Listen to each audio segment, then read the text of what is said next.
તો હાલો મિત્રો, આજે આપણે આવ્યા છીએ નાના કુટુંબડા વિપુલભાઈની વાડીએ ને આપણે જવાનું છે બગદાણા, જે ગુજરાતનો મોટો આશ્રમ છે ને વિશ્વનું સૌથી મોટું રસોડું છે. તો આપણે ત્યાં જઈએ ને દર્શન કરીએ.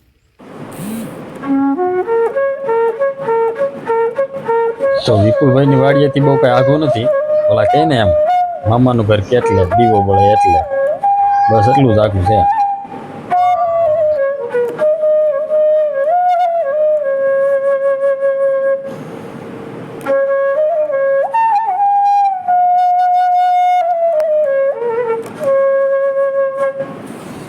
તો આપણે ફાઇનલી ટીટોડિયા ગામ પહોંચી ગયા છીએ.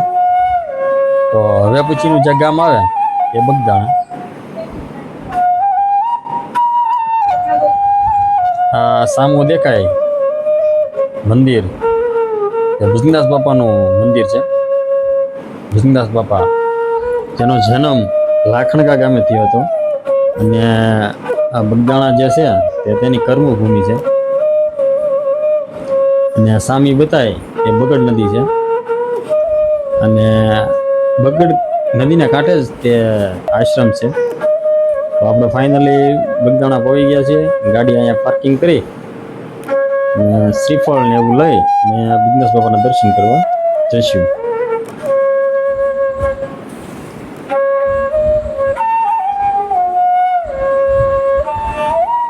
તો હવે આપણે આશ્રમની અંદર જઈશું.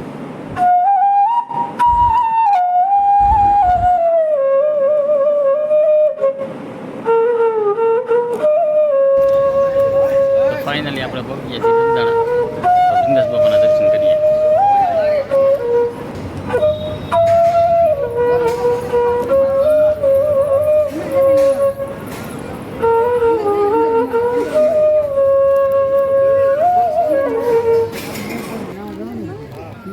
તો બગદાણા આશ્રમની અંદર ગળતા જ તે પહેલાં કાળ ભૈરવ દાદાના દર્શન કરીએ. કેમ કે પહેલાં કાળ ભૈરવ દાદા જ બેહાડેલા છે. તો સામે જે દેખાય તે કાળ ભૈરવ દાદાનું મંદિર છે. તો કાળ ભૈરવ દાદાના દર્શન કરીએ આપણે.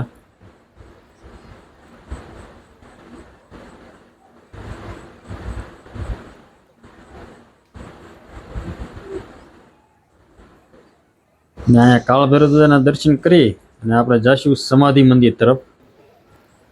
તો આ છે સમાધિ મંદિર.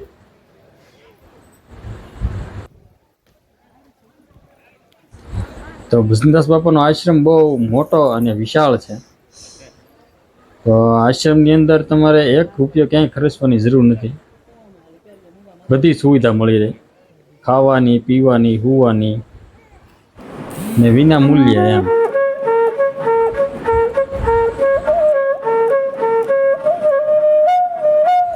ને બાપા અહીંયા હાજર છે.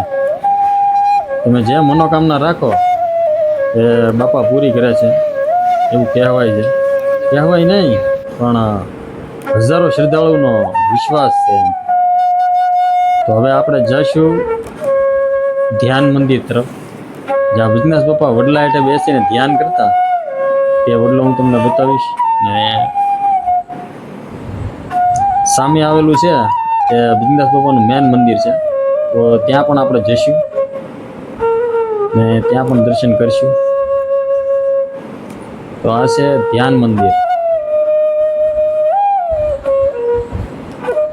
ને આ વડલાની નીચે થળિયામાં ભજનદાસ બાપા, ધ્યાનથી તમે જુઓ તો ભજનદાસ બાપા દેખાય. તો હું તમને તે દર્શન પણ કરાવીશ જે વડલામાં દર્શન આપે છે તે.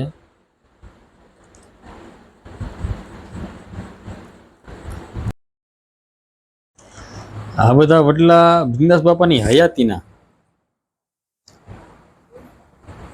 ભજનદાસ બાપાને બહુ ઝાઝા વર્ષો થયા નથી, 40-45 વર્ષ જેવું થયું એમ કહે છે. બધા વડલા બહુ મોટા અને વિશાળ છે. તમે જોઈ શકો છો વડલા બહુ આલીશાન છે ને બહુ સુપર નજારો આવે. તે સામે વડલો દેખાય તેમાં ભજનદાસ બાપા દર્શન આપે છે. તો આપણે ત્યાં પણ જઈશું. પેલા અહીંયા વિઘ્નેશ બાપાની જે ગળાવેલી વાવ છે તે હું તમને બતાવું. તો આ છે વિઘ્નેશ બાપાએ ગળાવેલી વાવ. આશ્રમ બહુ સુપર અને હાવ શાંત વાતાવરણ, બહુ મજા આવે એવી જગ્યા.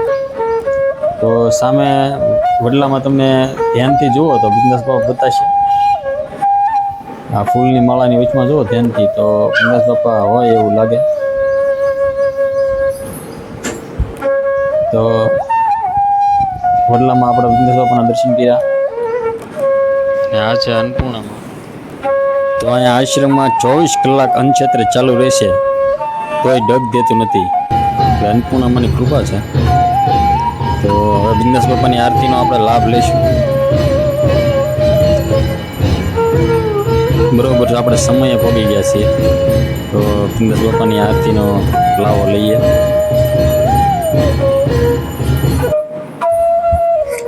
તો આરતીનો લાવો લીધો આપણે.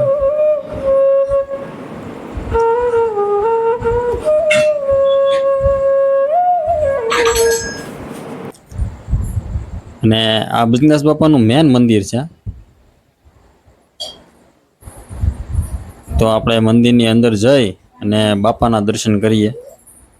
ઉપર જે રામ લખન જાનકી બેઠેલા છે તેના પણ દર્શન કરશું.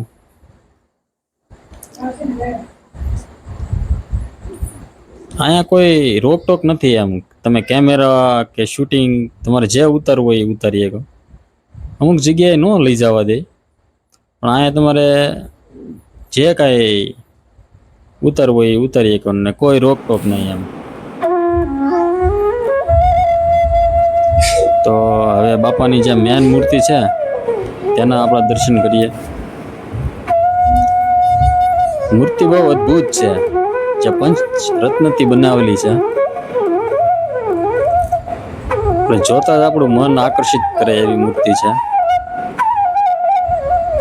ને અહીંયા બાપા હાજરા હજુર છે.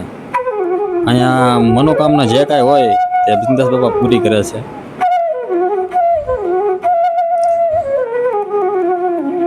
તો ઉપર રામ લક્ષ્મણ જાનકી જે બિરાજે છે તેના આપણે દર્શન કરીશું. ભગવાન શ્રી રામના દર્શન કરીએ. તો આ મૂર્તિ પણ બહુ સુપર છે. રામ લક્ષ્મણ જાનકી શ્રી હનુમાનજી.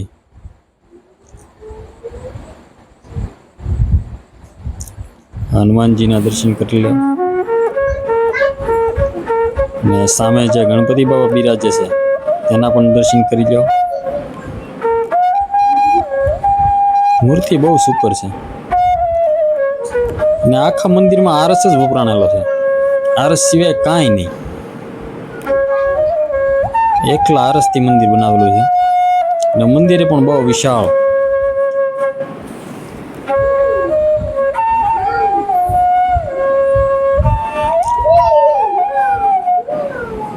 આ મંદિરનો જે વચલો ભાગ પડે એટલે શું કહેવાય ગર્ભગૃહ, એ ગર્ભગૃહ છે. આ બહારથી તમે મંદિરનો નજારો જોઈ શકો. આશ્રમ આયલી આખો બતાય એમ.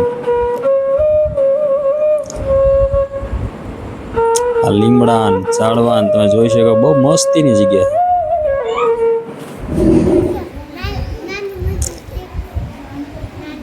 અને આ છે વિઘ્નેશ બાપાના વાસણો, જે વાસણોમાં વિઘ્નેશ બાપા ખાતા, પાણી ભરતા. આ વિઘ્નેશ બાપાના વાસણો સંભારણું રાખેલું છે એમ. બધું તાંબો ને પિત્તળ જ છે.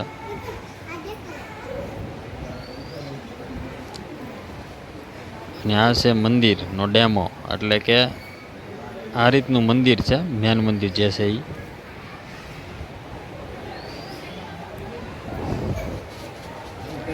તો હવે આપણે જઈશું રસોડા તરફ.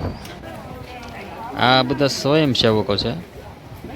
રોજ હજારો સ્વયંસેવકો તો અહીંયા ફ્રીમાં સેવા કરવા આવે. એટલો વિઘ્નેશ બાપાનો પરચો છે.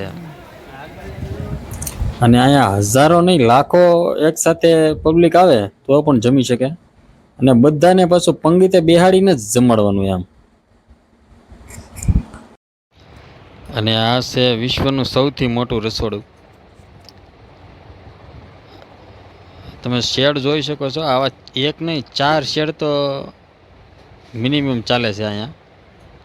અને રોજ હજારો માણસો જમે છે એમ. અને એ પાછા પંગીતે બેહાડીને પીરસે છે. એટલા સ્વયંસેવકો છે. અને એમ નહીં કે દિવસે જ ચાલુ એમ ને એક સમય ચાલુ એમ. તમે 24 કલાકમાં ગમે ત્યારે આવો, રાતના 3 વાગે આવો અને અહીંયા જમવાના ઓલામાં વી આવો ને થાળી લઈ લો એટલે જમવા તમને આપી દે. 24 કલાક ચાલુ એમ. રાતે 3 વાગે સેવકો અહીંયા હાજર હોય ને વિના સ્વાર્થે એમ. ને તો આપણે અહીંયા પ્રસાદી લીધી બિંદાસ બાપાની. અને આ છે બિંદાસ બાપાની પ્રસાદી.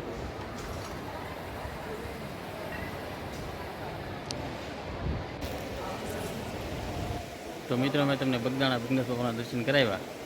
જો વિડીયો સારો લાગ્યો હોય તો લાઈક અને સબસ્ક્રાઈબ કરો અને મારો પ્રોત્સાહન વધારો. જય બિંદાસ બાપા.